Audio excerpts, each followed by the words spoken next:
jangan tanamkan kata-kata susah.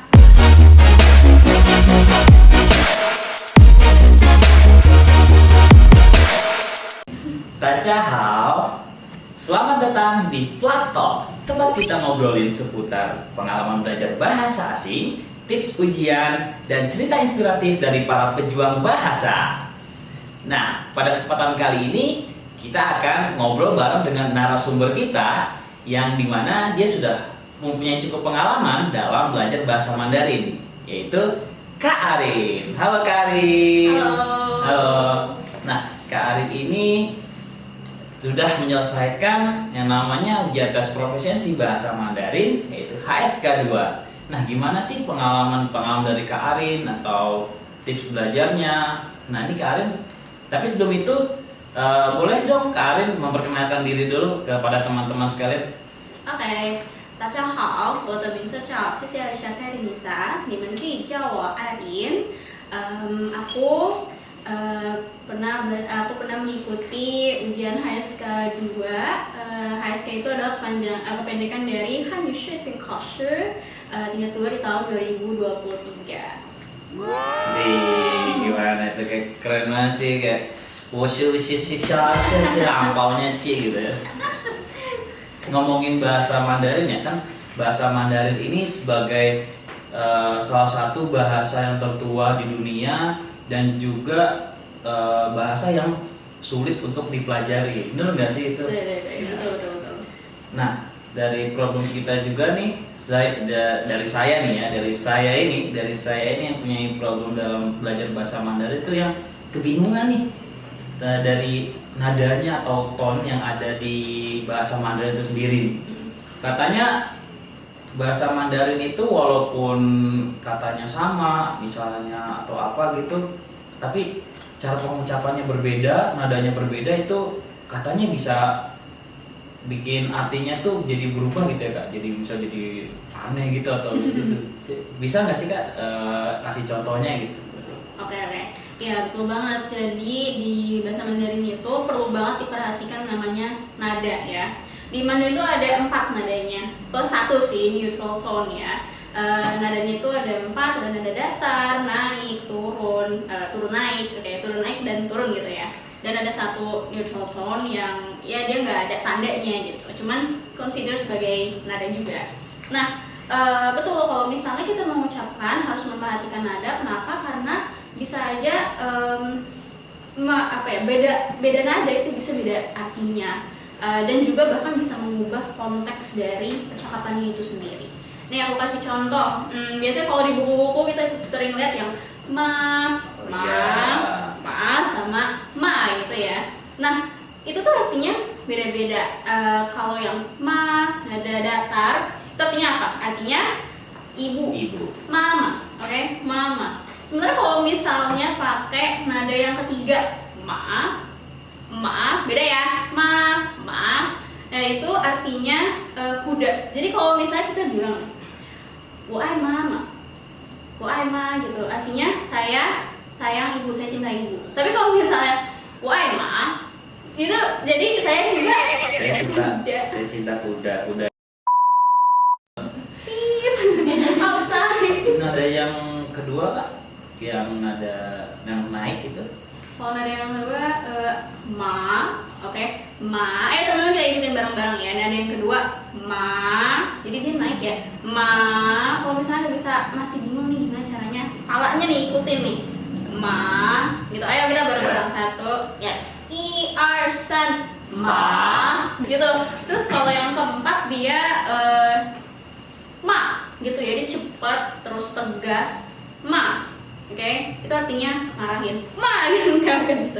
Tapi maksudnya gimana ya, dia jadi beda tone gitu ya, beda nada ya, beda cara pengucapannya dan beda artinya juga gitu. Oke, kita coba ya teman-teman semuanya. Dari ada 1, 2, 3, 4 yang neutral. Oke, kita mulai dari nada yang pertama. Yang pertama dulu. San, ma. Oke. Yang kedua, ma. Ketiga, ma. Yang keempat, ma. keren banget. Ya di sini langsung bisa ikut HSK 1 kayaknya kayak gitu. Langsung menang. Iya, bisa langsung menang, langsung ke China, kuliah di sana. Nah, kenapa ya Kak kalau struktur kalimat dalam bahasa Mandarin itu yang kelihatannya tuh kayak simple banget, kayak sederhana, tapi kadang tuh kalau dicari maknanya atau artinya tuh bisa dalam banget, dalam banget gitu. Kira-kira kakak tuh punya contoh nggak sih kalimat apa sih? Kalimat mungkin kalimat pendek aja kali ya, paling pendek aja yang sekiranya tuh maknanya tuh filosofis gitu. Oke. Ya jadi di Mandarin itu kalau buat struktur ini sebelum kita masuk ke yang aku akan kasih contoh ungkapan atau kalimatnya. Jadi sebenarnya kalau misalnya struktur by grammar gitu ya di Mandarin itu sebenarnya mirip-mirip sama bahasa Indonesia. Jadi dia tuh kalau kita biasa SPOK ya, dia tuh KSPO. Jadi tinggal pindahin aja si K-nya ke depan gitu, keterangan waktu, tempat, apapun itu ditaruh di depan. Dan sisanya ya sama aja gitu. Nah, ya tapi kalau misalnya udah advance banget Mandarin dan udah bisa cas-cis-cus kayak native gitu ya. Sebenarnya itu tergantung konteks aja. Kayak kita ngomong tuh ambil, nah gitu, kayak gitu aja tuh orang udah ngerti kan maksudnya ambil. Misalnya ngambil tas itu, terus kasih ke saya gitu misalnya. Nah ya jadi di Mandarin tuh ya kayak gitu, disesuaikan juga sama konteksnya. Nah terus kalau di Mandarin itu misalnya nih kita cuman merangkai dari 4 karakter aja.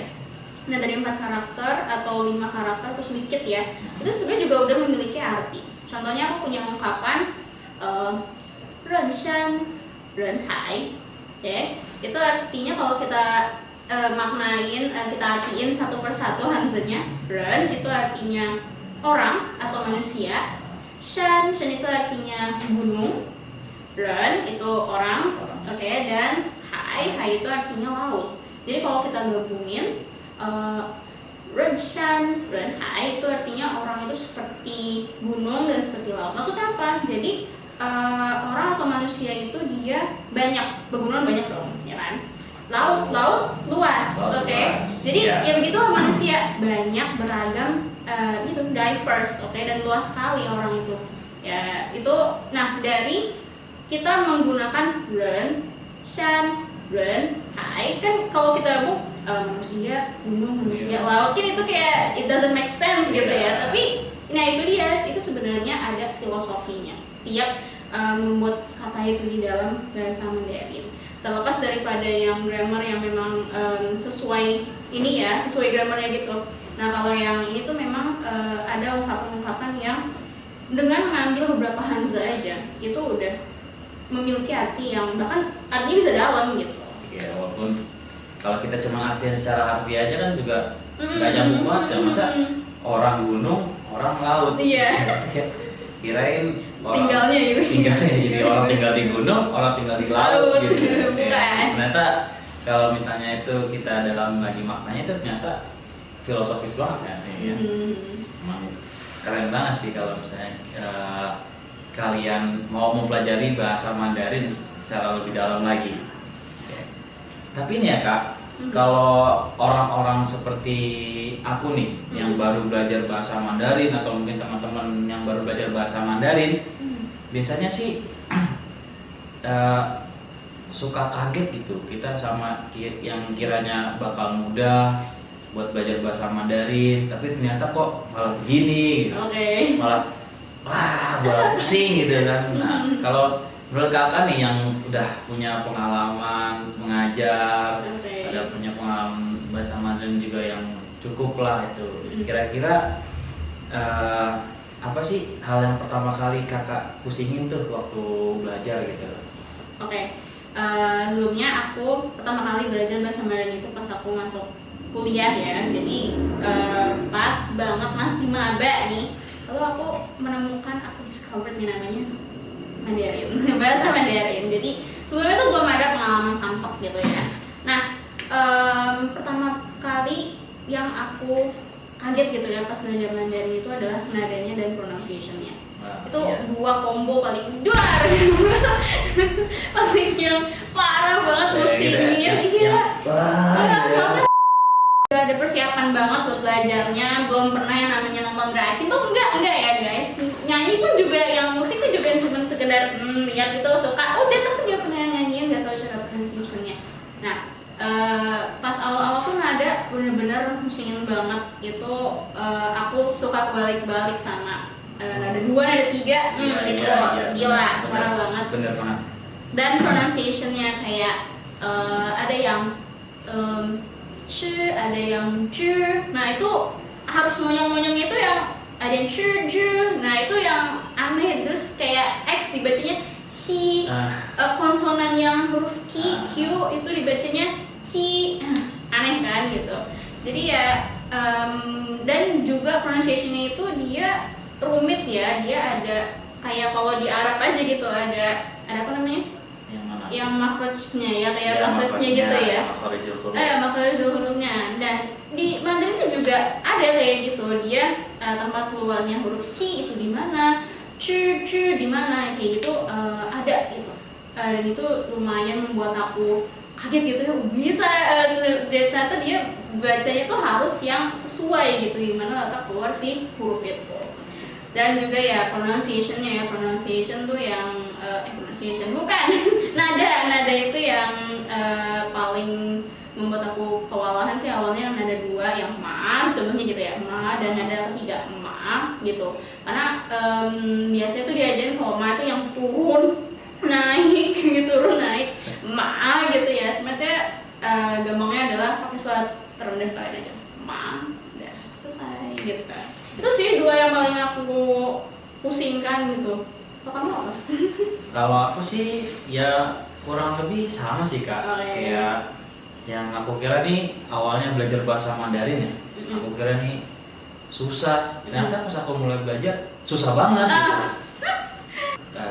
Kirain ini cuma belajar bahasa, mungkin ya apa sih bedanya sama bahasa yang lain gitu kan. Kayak ya paling cuma huruf ini atau apalagi kosakata baru mungkin kan gitu. Ternyata pas aku mulai coba belajar, ternyata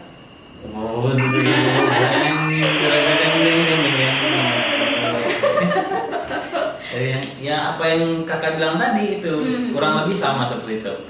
Dari hurufnya yang kira bakal belajar namanya alfabet, ternyata ya tidak ada gitu. Nah sebenarnya kalau alfabet itu ada yang namanya pinyin ya. Jadi bukan bahasa, dia cuman sekedar alat aja ya untuk membantu kita pronunciation, bantu nadanya juga gitu. Nanti kita kalau udah masuk belajar Hanzen, wah lebih susah lagi tuh. Tadi udah bahas Hanzen nih, kita sempat nyenggol-nyenggol Hanzen nih kayak. Ya Hanzen kan sebagai karakter dari bahasa Mandarin itu yang bentuknya itu kan bermacam-macam, banyak itu dan sangat beragam itu. Kakak kira-kira bisa jelasin nggak apa sih itu Hanze secara yang lebih luasnya lagi? Oke, Hanze itu dia adalah karakter ya, untuk apa? Untuk merangkai kata atau kalimat dalam bahasa Mandarin. Jadi kalau misalnya kita kan pakai alfabet ya, jadi misalnya A, K, U gitu, alfabet A, K, U kita gabung jadi aku gitu, ada bisa dibaca gitu. Tapi kalau di Mandarin itu dia satu karakter ya udah itu satu karakter itu punya artinya sendiri. Jadi nggak merangkai satu-satu aja, tapi dia udah langsung kalau bilang aku, wo aku gitu.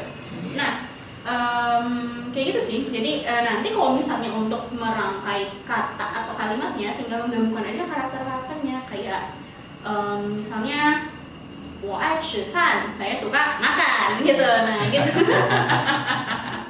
Mau buat kalimat ya udah langsung aja taruh si karakternya 我爱吃饭 gitu. Kayak saya suka atau saya cinta makan, saya suka makan. Oh ya Kak, kan tadi kan Hanzu nih kan karakternya kan banyak buat ya, banyak kan, melus lebar seperti itu. Kira-kira gimana sih kita biar bisa bedain karakter Hanze itu yang bentuknya sangat rumit itu, yang rumit enggak sih bohong ya gitulah. Gimana sih Kak? Oke, jadi tuh sebetulnya Hanze itu dia nggak asal langsung terbentuk gitu aja ya. Itu tuh udah melalui proses yang sangat panjang, udah melalui banyak dinasti, banyak periode, akhirnya terbentuklah Hanze yang kita lihat sekarang. Dan perlu diketahui juga kalau Hanze itu di bahasa Mandarin ya, Mandarin Chinese Mandarin dengan Mandarin tradisional itu beda. Kalau kita tuh pakainya karena kita mengacunya ke Zhongwen itu apa Zhongwen sih? Salah, Putonghua. Enggak, bukan. Salah. Wah, oke. Nah, karena kita mengacunya ke yang Chinese ya di Tiongkok, itu kita pakainya yang simplified. Jadi yang easy disederhanakan. Yang sederhana kan. Coba kalau misalnya kita coba baca koran ya, koran Taiwan, Hong Kong, terus Macau, itu dia masih pakai yang tradisional. Jadi akan lebih ruwet lagi, oke? Nah, nanti aku contohin bedanya kayak gimana nanti ditampilin.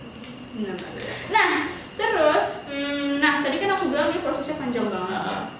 Nah, jadi tuh awalnya gini, kita ambil contoh Hanze matahari, oke, tampilannya, gitu. Nah, terus awalnya matahari bentuknya apa? Kalau misalnya kita lihat sekilas, jangan lihat langsung ya. Bentuknya lingkaran. Oke, lingkaran.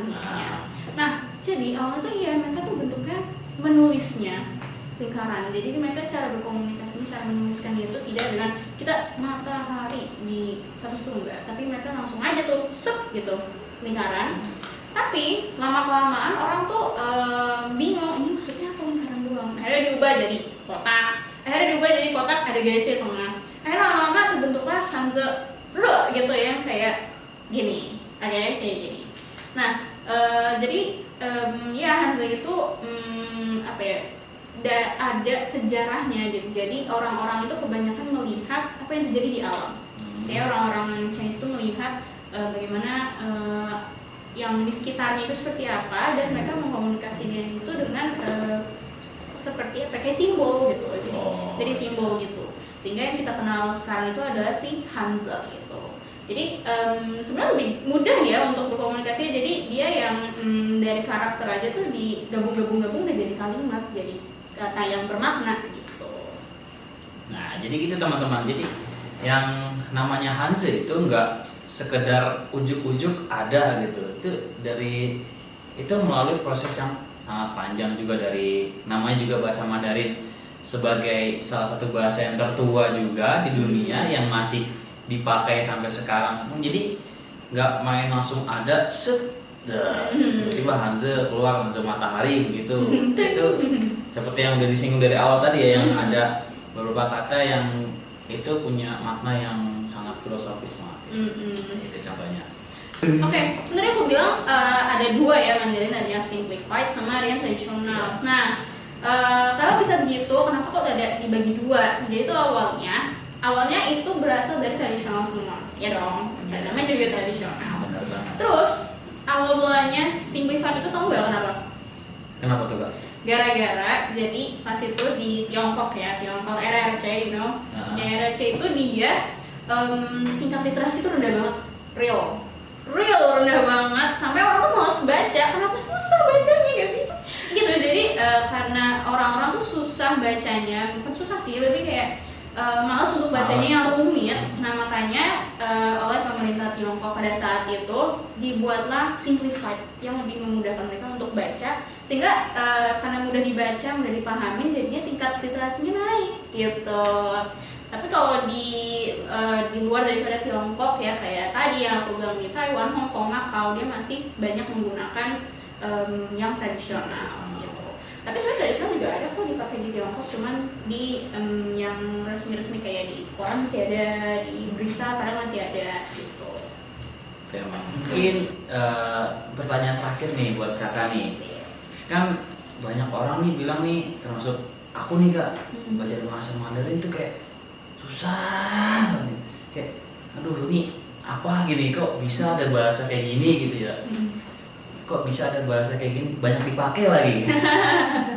kayak pengen belajar tapi kok aduh ini apa gitu belajar bahasa Mandarin ini, kayak misalnya kayak nadanya atau cara penulisan Hanze-nya atau ya bingung lah segala macam itu.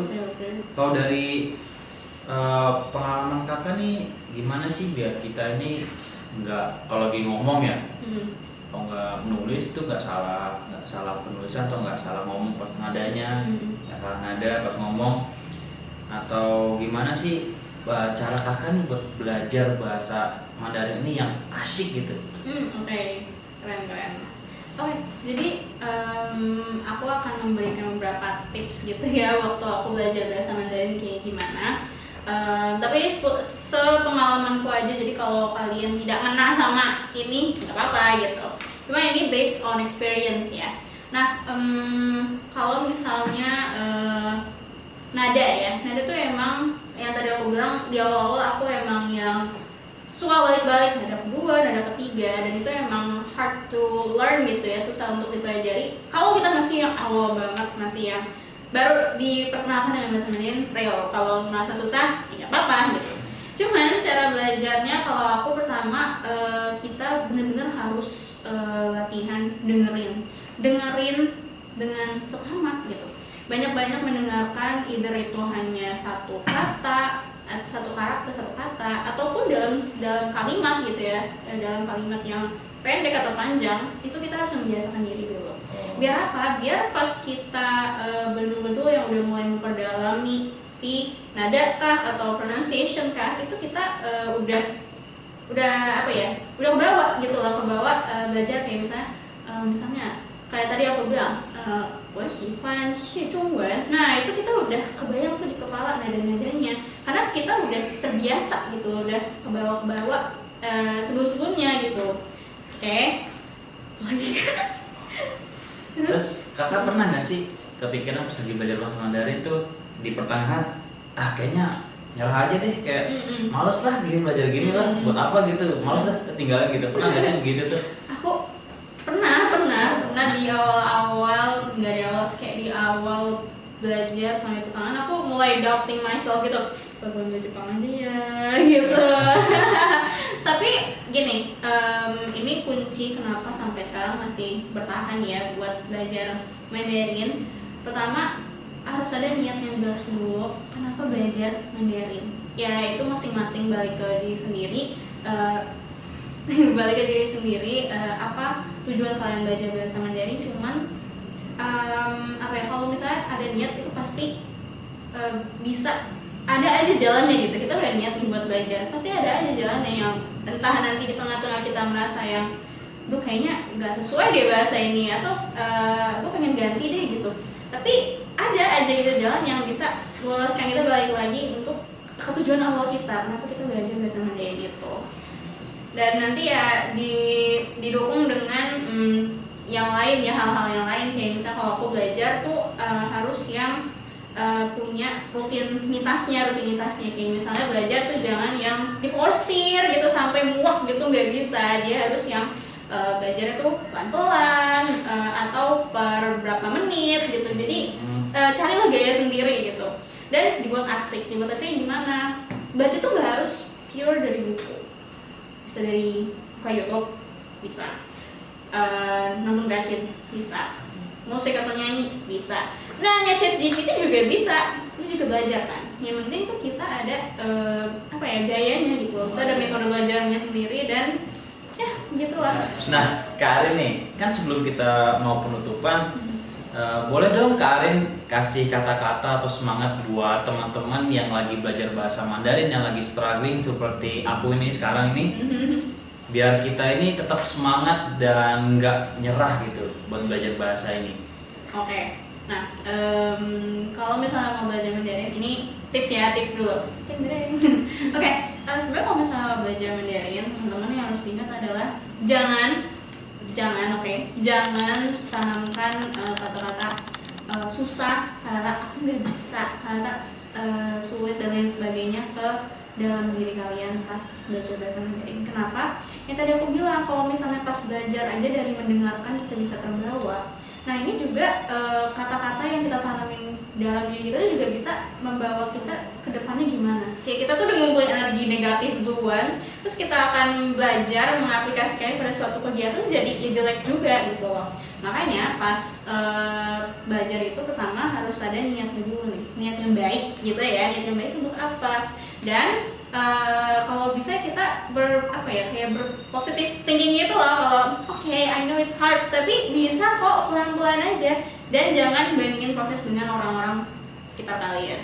Ada yang cepet banget, ada yang otodidak bisa, ada yang perlu lecture gitu ya. Tapi ujungnya juga bisa apa? Bisa belajar, bisa bahasa Mandarin. Ya doesn't matter gitu ya prosesnya. Tapi ya jalanin aja gitu, jalanin pelan-pelan, temukan gaya kalian gitu. Dan yang tadi jangan jangan menanamkan kalau kalian itu nggak bisa, itu susah banget. Bisa Jayo. Ayo 1, 2, 3 Jayo. Yeay. Nah, gimana nih teman-teman nih? Kita udah ngobrol bareng dengan narasumber kita yang keren ini, dengan Kak Arin ini, yang udah nyeritain pengalaman dia dari belajar bahasa Mandarin, dari struggling dia dari pertama kali sampai sekarang yang dia udah selesai menyelesaikan tes HSK 2, dan juga sempat perkenalan juga tentang ke Hanze, tentang ya sejarah-sejarah singkat lah tentang bahasa Mandarin ini. Dan juga terakhir tadi Kak juga udah ngasih motivasi buat kita semua, jangan untuk tetap semangat, nggak usah terburu-buru lah, nggak usah melihat, kita harus menemukan cara kita sendiri gitu. We need to find our way to learn this language. Oh, itu. Teman-teman, mungkin cukup sampai di sini saja vlog talks kita kali ini. Sampai berjumpa di pertemuan selanjutnya. Jangan lupa follow, like, comment, and subscribe. Ciao.